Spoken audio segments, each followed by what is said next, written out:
Salut, c'est Trado. Voilà ma mise à jour pour la séance du mercredi 3 mars. La séance d'aujourd'hui a tout pour plaire. Une belle hausse, près de 1,4%, qui se manifeste par une belle bougie verte qui a montré quand même que la demande était au rendez-vous.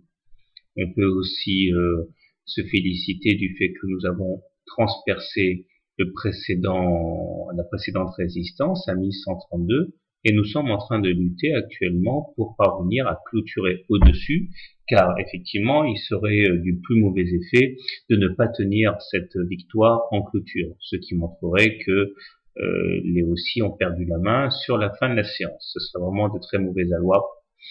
On n'y est pas encore, on verra ça demain. Toujours est-il que pour l'instant, c'est préservé en clôture.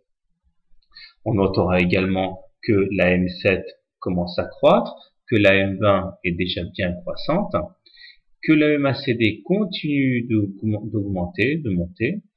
Par contre, on ne pourra pas s'empêcher de marquer la présence de deux divergences baissières. La première sur le momentum ici et la seconde sur le stochastique. Cela signifie en fait que bien que des plus hauts aient été inscrits sur les cours, eh bien ces plus hauts n'ont pas été accompagnés de plus hauts sur les indicateurs. C'est une alerte baissière. Attention, ça ne suffit jamais euh, seul à justifier que l'on shorte quoi que ce soit, mais cela montre une certaine fragilité dans la hausse. Au-delà, on voit que la médiane de la fourchette d'Andrews ici continue d'aimanter les cours, ce qui est une très bonne chose. Et tant qu'on n'a pas cassé à la baisse cette fourchette d'Andrews, il n'y a aucune raison, a priori, pour paniquer. Je remarque également que eh bien, nous avons effectivement rebondi sur les 50% de retracement de Fibonacci, ce qui indique que par extension de Fibonacci, que je fais figurer ici, on peut s'attendre à terme à un objectif qui serait dans les 150%, là, ce qui signifie donc qu'on peut attendre légitimement les cours sur les 1180 à terme. Entre-temps, bien sûr, cela signifie que l'on arrive à invalider ces deux divergences baissières. Bien, alors, comment trader l'or demain?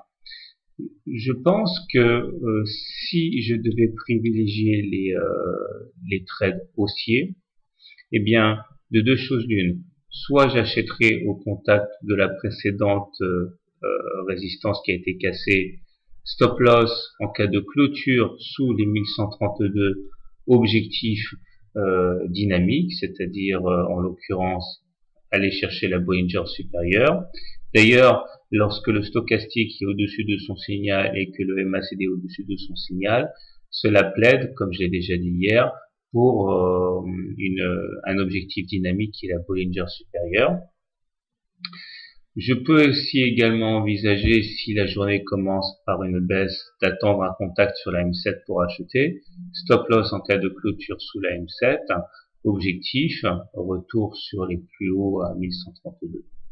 Si maintenant je devais shorter l'or, je pense que ce que je privilégierais, ce serait un short de la Bollinger supérieure, c'est-à-dire on short au contact de la Bollinger supérieure, stop loss en cas de clôture au-dessus de la Bollinger supérieure, objectif, un retour sur la M7.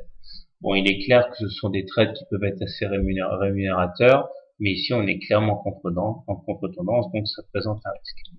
La présence cependant de divergences baissières sur le stochastique et le momentum peuvent plaider cependant pour un short. Bien, alors comment trader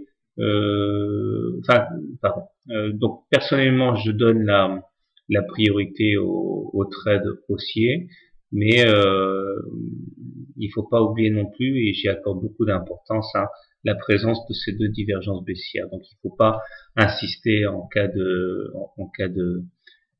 clôture sous les 1130. Voilà, une bonne soirée, bon trade, et comme d'habitude, ce ne sont pas des conseils, mais uniquement une réflexion à voix haute.